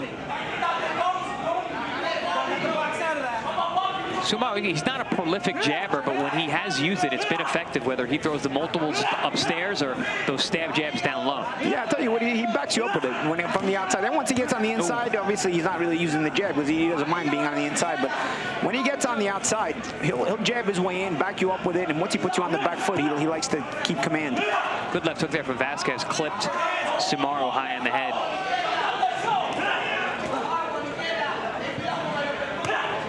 And I think that's really the difference here. I think Vazquez is going to have to land something clean and get an effect out of Soumaoro, because right now he's hitting mostly arms and gloves and elbows.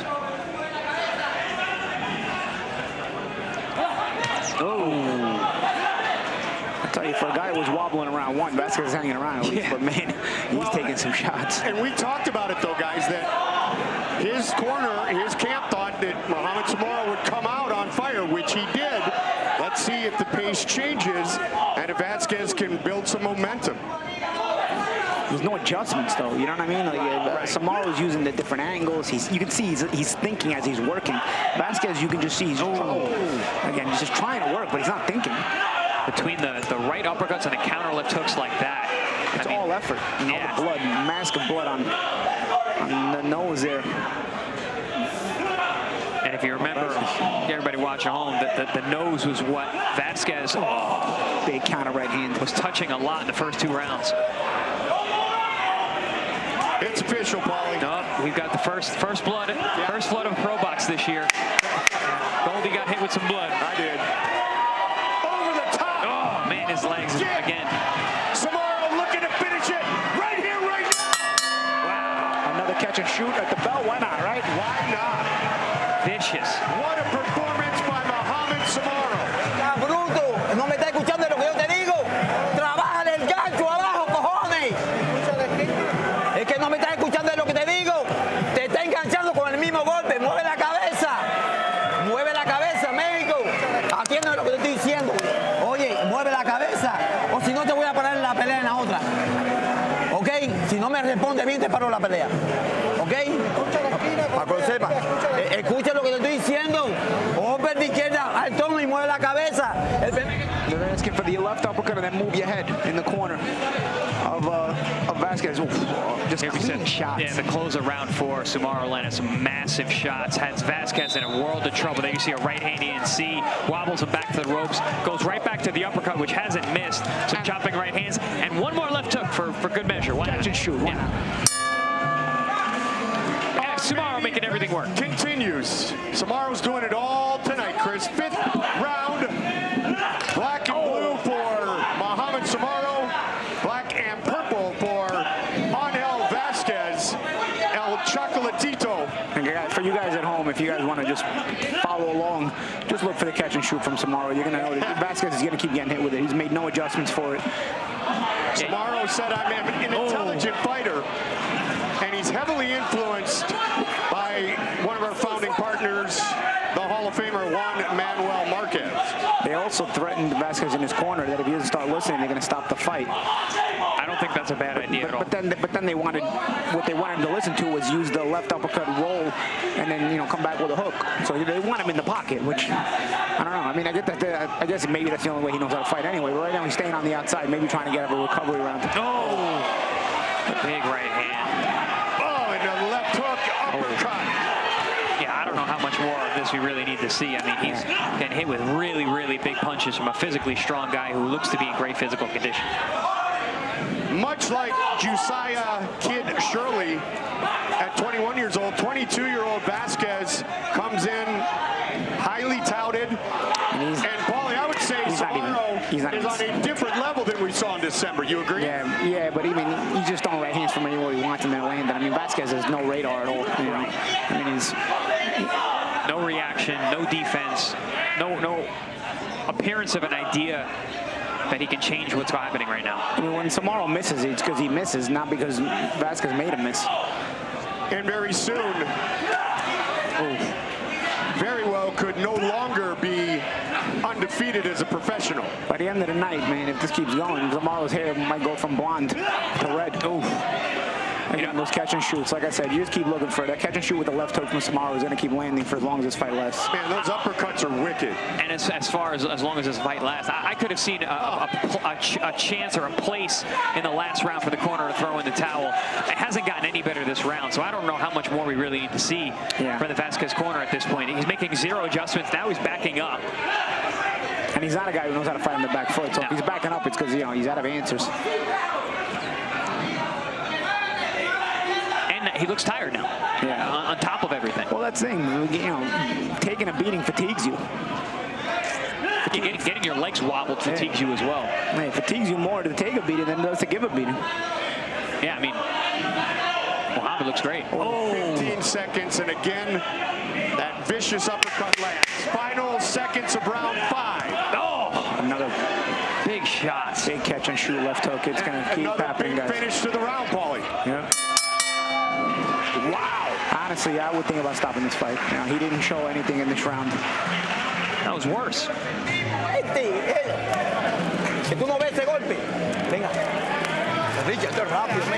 Coach, I wouldn't do too many slaps in that corner. He's getting hit enough during the round. I don't think he needs. And he doesn't look good. I mean, he's kind of looking down, dejected. Like, this is what you need somebody. This is what you need somebody to help you out, man.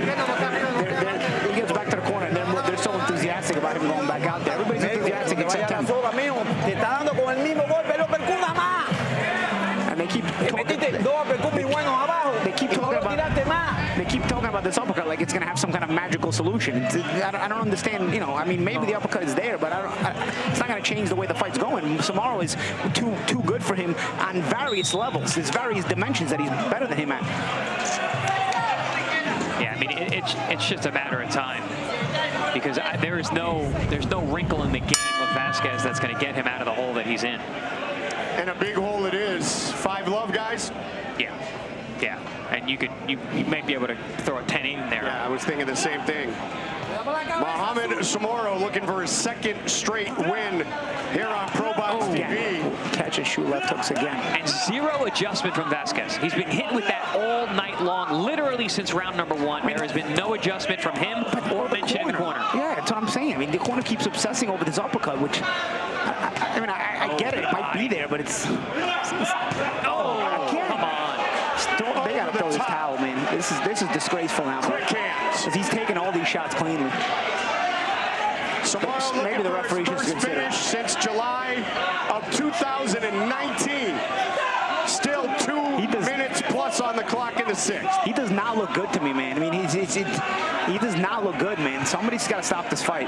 He just got hurt to the body, He does not look good. He's out of answers. I'm telling you, somebody's got to stop this fight. Sometimes you're too tough for your own good, right, guys? Sometimes your corner's too tough for your own good. Great point, Paulie. This might be the first time that a boxing analyst stops the fight from ringside. I mean, look at his face. But if it's going to be somebody, it's going to be Paulie. And this is not a guy that uses his legs. He's using his legs because he's out of answers. He's out of answers. This is not a fighter that uses his legs as part of his boxing style. He's from Mexico. He likes to fight. Like he's looking to survive here.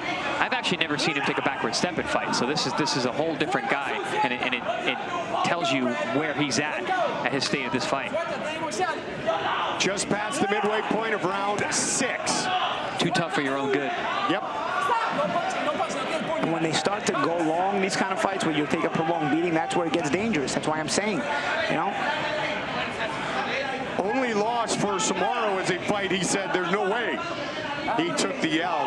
Majority decision went against him in Nicaragua against the hometown fighter. He feels like he should be 13-0. He certainly looks like he's on his way to career finish number 6 tonight here in round 6. Another big left lands. And like you said, Paulie, he's not looking well. He's not taking the shots well. He's not reacting to the shots well. The problem is now he's throwing some half-hearted combinations this round, and his corner's going to take it like he's coming back because they're that much in denial. And Paulie and Chris, both you guys talked about it. He didn't look well from the start of this fight. He was on wobbly legs almost immediately. Yeah, 30 seconds in, his legs were gone. And he's given Soumaoro no reason not to continue to attack in the fashion that he has. Let's watch these last 10 seconds. He's taken less of a beating these last 2 minutes in this round, which unfortunately is going to prolong the fight. Yeah. I think it's just more Soumaoro being a little bit fatigued. Oh, big hook again. Soumaoro takes those last 10 seconds and leaves a very big impression in the judge's eyes, Paulie, although he doesn't need to tonight. Mueve la cabeza, es que tú no quieres mover la cabeza, mueve la cabeza, baja. Está muy parado. Oye, trabájame más el uppercut de izquierda, que lo estás haciendo bien, pero lo estás tirando muy poco. Repítelo y lo vuelve a repetir otra vez. Agua.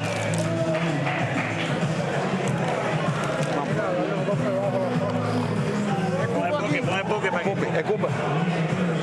Sí, escupe para que te saque la sangre esa.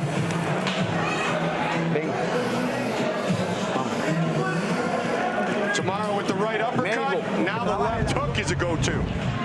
Yeah, I mean, he's making everything work at this point. You know, there's no defense coming. There's nothing coming back from Vazquez. There we see that left hook, which has landed almost every single round. And with all the weight, all the leverage. Yep. And he's loading it up now. He's throwing Hail Marys at this point, and because they're not missing.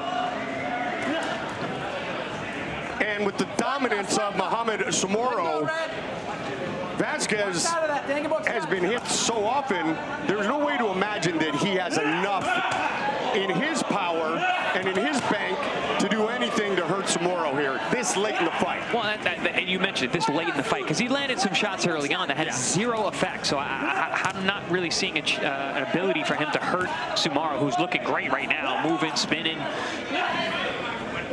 He's juking out there. He is indeed. He's feeling it tonight. And he is probably a different fighter than we saw back in December. Credit to the Black Buffalo, Mohamed Soumaoro. Yep. A lot of wrinkles in his game. Yep. Born in Guinea, moved to Cuba at age 4.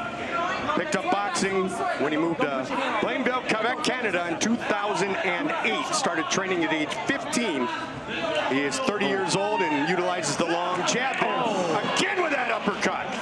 Beautifully timed shot as the onrushing Vazquez. Again, another point, key to victory that we had. Soumaoro said, I'm going to go have fun, just be me. Man, that has been true to the exact word here tonight.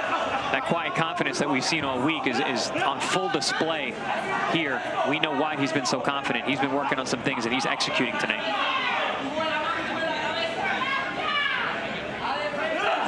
Oh.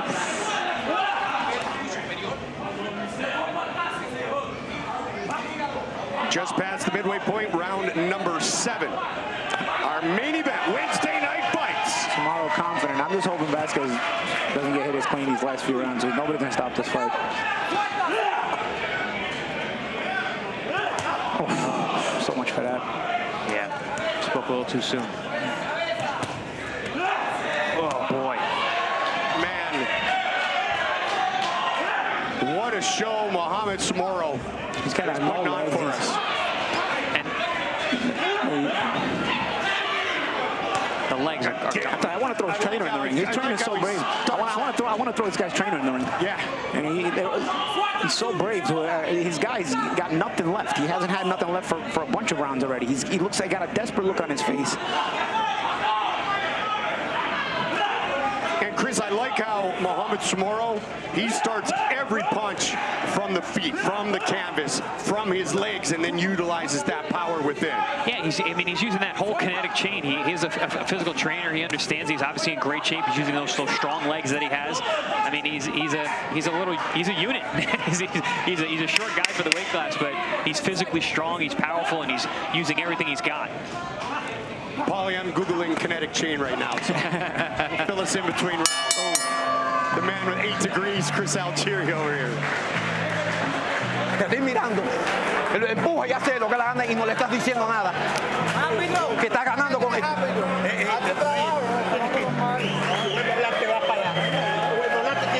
No, déjeme hablar yo.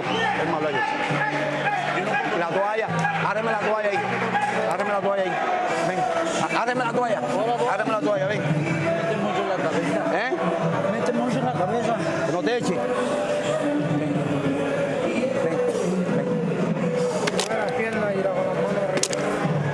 Let's take the physical. México, súbeme la mano, men. Es que tú peleas con la mano mía abajo. Let's take the physical damage that Vazquez has taken in this fight. A fight like this, that can break a young boxer mentally, and he Je reste alerte, OK? Hopefully that's all. That's the only damage. Reste alerte. Not physical. Hopefully it's just Psychologically or neurologically. I'm more worried about neurological at this point. Yeah, this one, when they start to drag along and you take long, prolonged beatings, this is where it gets dangerous. Now, the body language does not look good on Vazquez. He just looks slow. All of his body reactions are slow. 8th round. First time both men have been scheduled for a 10-round fight. Come on, what are we doing here? He's not initiating. He's just trying to get to the finish line, you know? It's like... Yeah, but look at his legs. He's got no legs. He's walking. He's flat-footed, heavy. His body's numb at this point. Oh. And he won't go down. He's got too much heart for his own good. Oh, another catch and shoot. He's ill-equipped for this fight. His trainer, his corner is too. They haven't talked about the catch and shoot one time to watch for that catch and shoot when he throws the right hand. The only instructions they've had in the corner is all offensive. You would think he's winning the fight the way he's getting offensive instructions. Not a single defensive instruction in the corner, except to move after he throws a punch.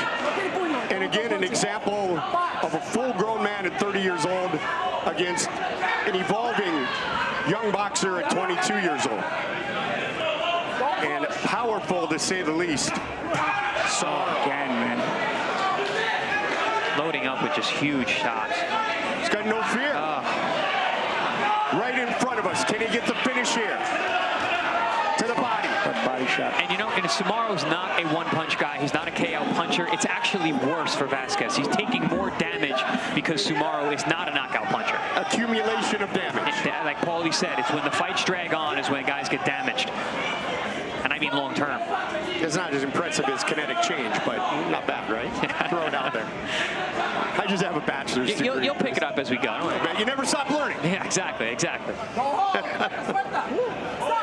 I learned sitting next to you guys, man. This is fun. Main event. Wednesday night fights. Don't forget, we will be with you on ProBox TV Saturday. Fights from Manchester, England. Lawrence Okoli puts his world championship on the line against New Zealand's David the Great White Light. You know, I would like to see like a little change from Mohamed here. Maybe force the stoppage. Take a little bit of power off, let your hands go. A prolonged combination may allow the referee or give him a reason to step in, since Vazquez really isn't punching back anymore. Instead of just loading up on shots like that, which are, all right. 15. All right, the corner's stepping in. It's about time. It is all over. Mohamed Soumaoro finishes on hell Vazquez. An absolute dominant performance. I'd argue that was about 4 rounds too late in the corner. His corner said that was the Buffalo, and that's exactly what it was.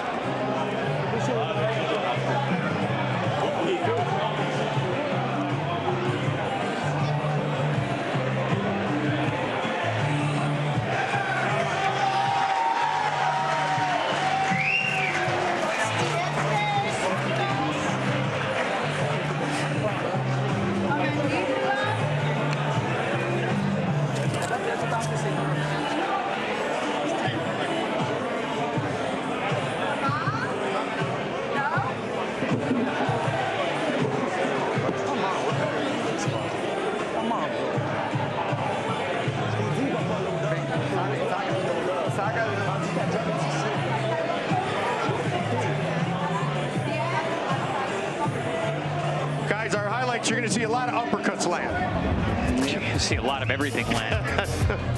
You know, the fight started at a fast pace, and Soumaoro came out much quicker than we've seen in the past. He normally is a slow starter who builds. He didn't need to build at all here against Vazquez. He came out early, started with the jab and the power punches. You saw a little clash of heads, and from then on, the legs of Vazquez were nowhere to be found.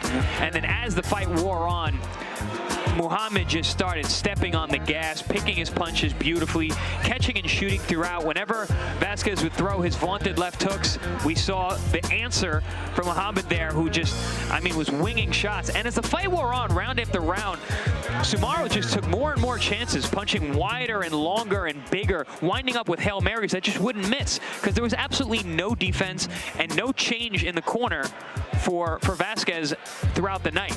And Soumaoro just kept doing what he was doing. If it ain't broke, don't fix it.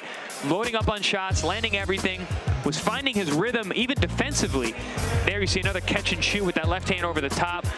The uppercuts were consistent throughout the night, which had the nose a mess from the opening round. Soumaoro really found his rhythm, was able to bounce in and out, and every punch in the arsenal was on display. Very impressive by Soumaoro. He added some wrinkles to the game. Definitely been working on things in the gym with his team. They should be very impressed with his performance. I mean, this is like a new guy. This is very different than the guy we saw last time and the time before that. And when you want to see a young fighter progress, because you got to keep learning. At the highest level, guys are so good, and if Soumaoro wants to get there, he's going to have to keep progressing this way.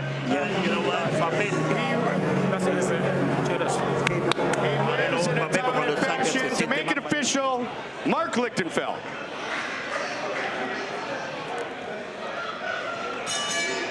Ladies and gentlemen, this contest comes to a halt at 2 minutes, 50 seconds of the 8th round. Your winner by technical knockout, el ganador por knockout técnico, Mohamed, the Black Buffalo Soumaoro.